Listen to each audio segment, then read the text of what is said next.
우리 파셜티안 동화자들은 홀로니 제국과 티모 연방과의 2대1의 전쟁을 무사히 마쳤습니다.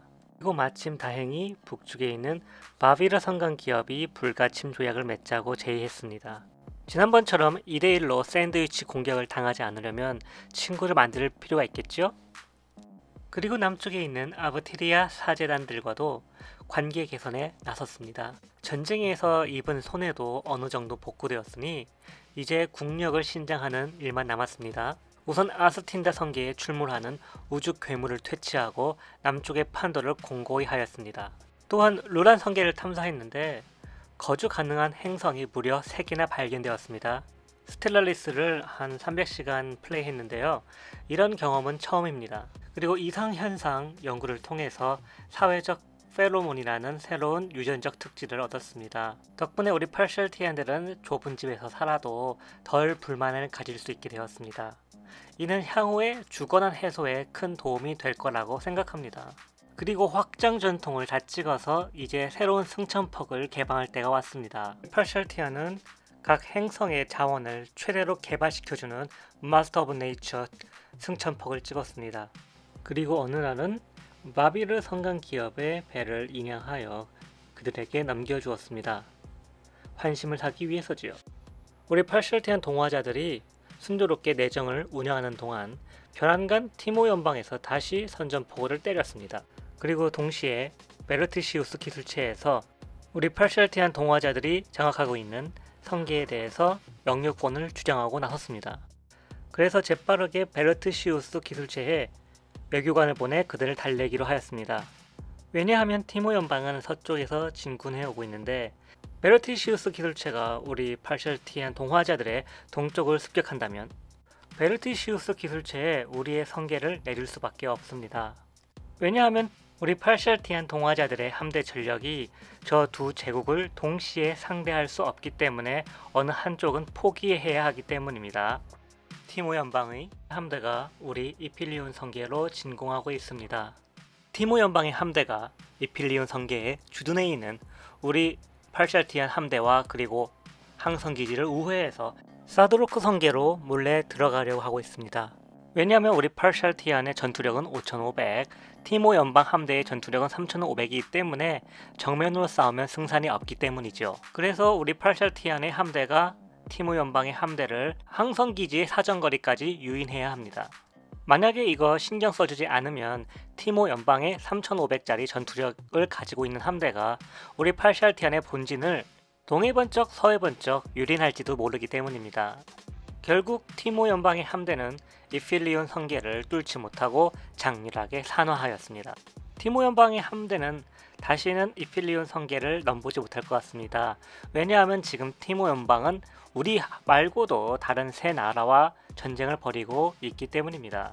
하지만 우리 파셜티안에게도 불길한 소식이 하나 전해졌습니다. 바로 아브티리아 사제단이 불가침 조약을 깨뜨렸기 때문입니다. 그리고 바로 우리 파셜티안의 영역에 소유권을 주장하기 시작했습니다. 아직 티모 연방과의 전쟁이 끝나지 않았는데 또 아브티리아 사제단이 우리 파셜티안을 침공하는 일을 막아보도록 외교관을 파견하여 달래보기로 하였습니다. 또한 하모니 전통을 찍어서 방어 시에 우리의 전투력을 상승시키는 전통을 찍으려고 했습니다. 그런데 정작 선전포고를 한 것은 남동쪽에 있는 베르티시우스 기술체였습니다.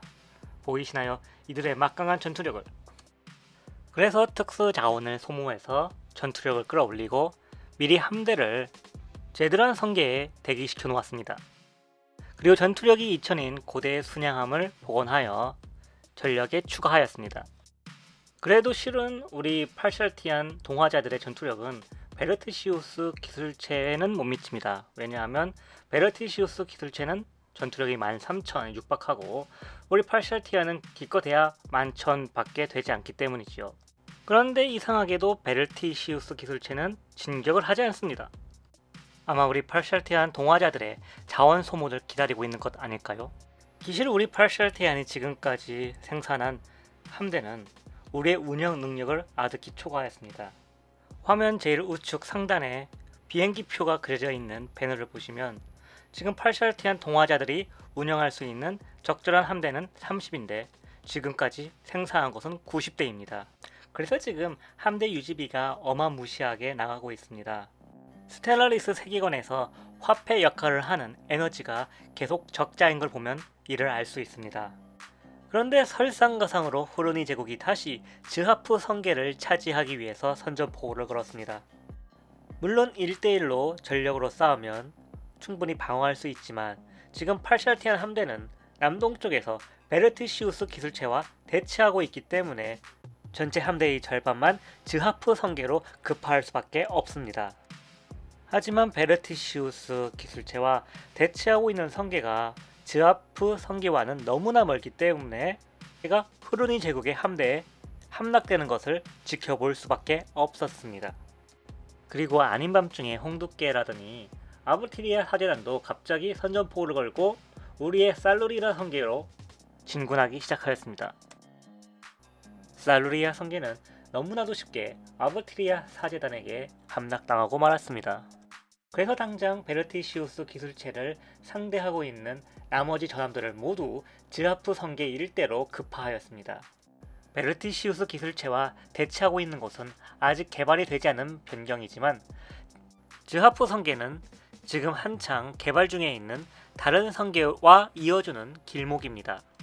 그래서 즈하프 성계는 절대로 잃을 수가 없는 중요한 요충지입니다.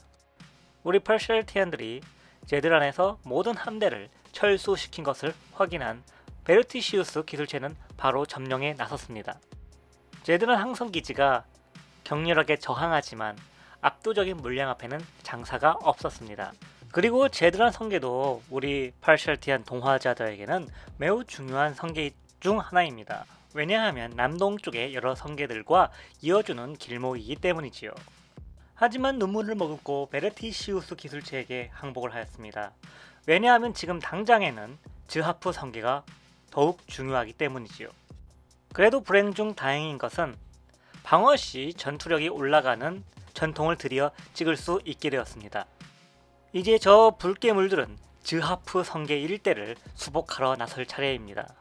그리고 이번 수복 작전은 속전속결로 진행되어야 합니다.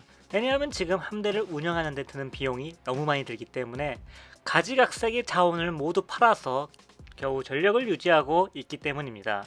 하지만 아직 순수한 함대전으로는 우리 팔샬티안 동화자들이 후르니 제국을 상대하기는 역부족입니다. 그럼에도 불구하고 즈하프 성계까지 아무런 저항 없이 쉽게 수복할 수 있었습니다. 후르니 제국의 함선은 쥐새끼 한 마리도 찾아볼 수가 없었습니다. 알고 보니 후르니 제국은 북쪽의 바비르 성간 기업과 전쟁을 벌이고 있었습니다.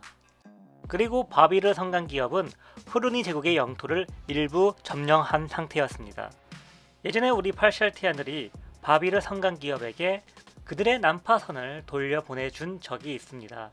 혹시 아마 이 보답을 한 게 아닐까요? 그런데 여기서 잠깐, 왜 우리 팔샬티안 동화자들이 1대3으로 싸워야 하는 걸까요? 아무 잘못도 하지 않았는데 말입니다. 그리고 심지어 외교관을 적절히 보내어 다른 나라들과의 호감도를 올렸었는데 말이지요. 그래서 적국의 정보창을 한번 살펴보니까 우리 팔샬티안 동화자들에 대한 의견이 아주 적대적이었습니다.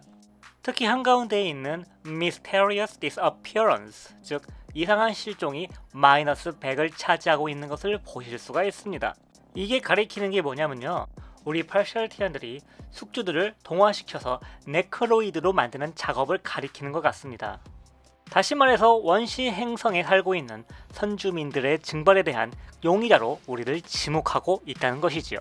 그래서 우리 팔샬티안 동화자, 즉 네크로이드들은 확장 속도도 빠르지만 이와 비례해서 사방에서 침공당하게 되는 일이 벌어집니다.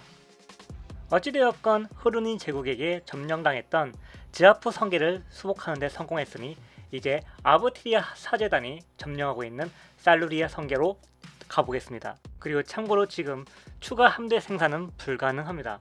왜냐하면 현재 함대를 유지하기 위해서 합금을 팔아 에너지로 바꿔야 하기 때문이지요.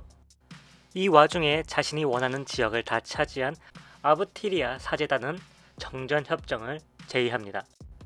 후르니 제국과는 달리 아부티리아 사제단과는 함대전으로 1대1로 맞짱을 뜨면 충분히 이길 수 있기 때문에 정전협정을 쌩까고 바로 우리의 영토를 수복하러 들어갔습니다. 그리고 아부티리아 사제단과 결판을 내기 전에 우선 후르니 제국과 정전 협정을 맺었습니다. 뒤에서 칼을 꼽으면 안 되잖아요. 얼마 지나지 않아 아부티리아 사제단에게 먹혔었던 살루리아 성계 일대의 성계를 모두 수복했습니다. 그런데 아부티리아 사제단의 함대는 우리 팔셜티안의 본거지로 백도어를 시작했습니다. 그런데 저 백도어가 아무 소용이 없는 게 저 지역은 아부티리아 사제단이 영유권을 주장하는 지역이 아니기 때문에 아무리 점령을 해봤자 결국 전쟁이 끝나면 우리 팔셜티안에게 돌아올 지역입니다. 이에 우리 팔셜티안들은 지금 아무런 방어 함대가 없는 아부티리아 사제단의 영역으로 진공하기 시작하였습니다. 그리고 성계 3개를 먹고 바로 정전협정에 서명하였습니다. 비록 베르티시우스 기술체에게 제드란 성계를 뺏겨서 남동쪽의 성계로 진출하는 길목을 차단당했지만 새 제국의 협공을 그럭저럭 잘 방어하였습니다. 그리고 주변 제국들의 위협은 약화되지 않을 것 같습니다. 왜냐하면 숙주를 전염시켜서 네클로이드로 동화시키는 우리 팔샬티안 동화자들의 방법을 극히 혐오하기 때문이지요.